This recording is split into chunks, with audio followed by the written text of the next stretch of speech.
एक घने और बड़े जंगल के पास मौजूद एक गांव में रंगैया नामक एक आदमी रहता था। उसका घर उसी जंगल के पास में था। उस घर में वो अपने बीवी और बच्चे के साथ रहता था। रंगैया उसी जंगल में पेड़ों को काटकर उन लकड़ियों को बाजार में बेचकर कमाए हुए पैसों से उसका जीवन चलाता था। ऐसे ही एक दिन लकड़ी काटकर उसको बेचकर आए हुए पैसों को घर ले आता है रंगैया।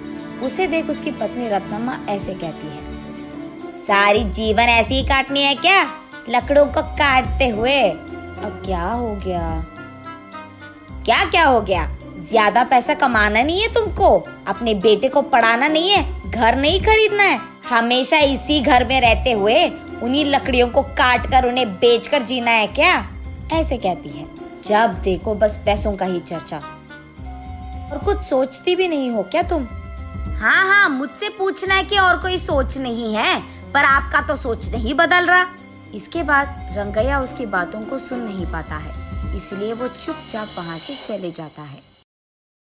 उस रात को रंगैया अपने घर की खिड़की से बाहर देखते रहता है। दूर में उसे एक छोटी सी रोशनी दिखाई देती है और वो ये भी देखता है कि कई सारे गाड़ियाँ बाहर से जंगल की ओर और जंगल से बाहर की ओर जाते रहते हैं। मैं तो हर रोज इसी जंगल में काम करता हूँ। मैंने आज तक लकड़ियाँ काटते हुए किसी को आते या जाते नहीं देखा है, ना ही सुना है। लेकिन हर रोज रात के समय में यहाँ गाड़ियाँ आती जाती रहती है। मुझे कुछ तो करके जानना होगा कि वहाँ हो क्या रहा है। अगले दिन सुबह उठते ही जहाँ उसे कल रात रोशनी दिखी थी, उसी तरफ जाता रहता है रंगैया। वहाँ उसे झाड़ियों के बीच एक गुफा दिखाई देती है। उस गुफा में वो डरते डरते जाता है। दिखने में वो बाहर से छोटा ही क्यों ना हो, अंदर से वो गुफा बहुत बड़ा था। उस गुफा में गैर कानूनी से कटे हुए चंदन के सारे पेड़ दिखाई देते हैं रंगैया को। उन सारे पेड़ को देख रंगैया को सारा विषय समझ आता है। अच्छा, तो बात ये है कि चोरी से इन चंदन के पेड़ों को यहाँ छुपाकर इन्हें रात के समय में यहाँ से बाहर निकालकर बेच रहे हैं पैसों के लिए। वो उसके चारों ओर देखने लगता है। तब उसे अचानक किसी के पास आने के आवाज सुनाई देती है। तुरंत वो एक चंदन के बड़े पेड़ों के पीछे छिप जाता है। कुछ देर बाद घर जाने की कोशिश में वो उठने के लिए सहारा के लिए नीचे मौजूद पत्थर पे हाथ रख के अपने आप को उठाने की कोशिश करता है। बस पत्थर अंदर गिर जाता है और वहाँ एक छोटा सा दरवाजा खुलता है। रंगैया उस द्वार के अंदर मौजूद सीढ़ियों से नीचे गिर जाता है। तब उसे समझ आता है कि ये गुफा उस गुफा के अंदर है। तब वो देखता है कि उस गुफा में कहीं ऊपर से थोड़ी सी रोशनी आ रही थी। चारों ओर अंधेरा था, लेकिन वो रोशनी जिस दिशा में गिर रहा था वहाँ बैंगन का छोटा सा एक पौधा था। उस पे लंबे और बड़े अच्छे बैंगन फूले हुए थे। तब रंगैया सोचता है कि शायद बारिश या हवा के कारण बैंगन का बीज यहाँ गिर गया होता, इसीलिए यहाँ पे बैंगन का पौधा मौजूद है। चलो कोई नहीं, बैंगन तो बहुत अच्छे दिख रहे हैं, आज अगर इन्हें घर ले जाऊंगा तो आज का खाना तो हो जाएगा। ये फैसला करके वो उस पौधे से एक बैंगन को तोड़ता है। बस रंगैया के हाथ में जैसे ही वो बैंगन आता है, वो सोने का बैंगन बन जाता है। रंगैया आश्चर्यचकित होकर दंग रह जाता है। वो उस सोने के बैंगन को अपने हाथों में लेकर उसे जांचने की कोशिश करता है और तुरंत वो सोचता है कि उसी पौधे से एक और बैंगन ले ले, लेकिन उससे पहले ही उस पौधे पे मौजूद सारे बैंगन गायब हो जाते हैं। रंगैया बहुत निराश होता है। चलो कम से कम एक तो बैंगन मिल गया, अगर ये मैं मार्केट में बेचूंगा तो बहुत सारे पैसे मिल जाएंगे, तब मुझे कई दिनों तक कुछ भी काम करने की कोई जरूरत नहीं होगी। ये फैसला करके उस गुफा की सीढ़ियाँ चढ़कर वो बाहर की गुफे की ओर आता है। रंगैया जैसे ही बाहर आता है, वो दरवाजा अपने आप बंद हो जाता है।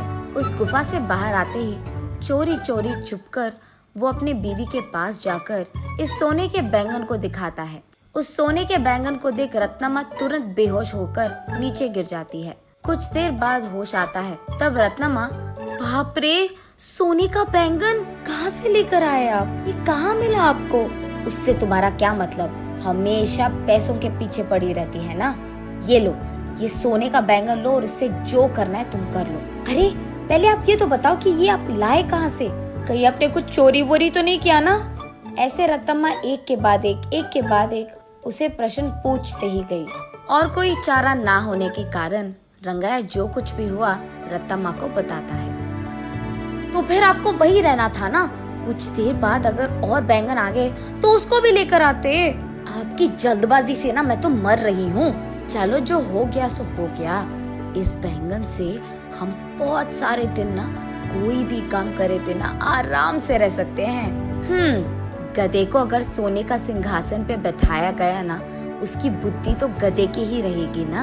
हाँ, अब क्या हो गया? इसका मतलब क्या है? इसी घर में रहते हुए चैन की जिंदगी नहीं चाहिए मुझे। आप 2-3 और सोने के बैंगन लेके आए, तब हम बड़े घर में आराम कर पाएंगे।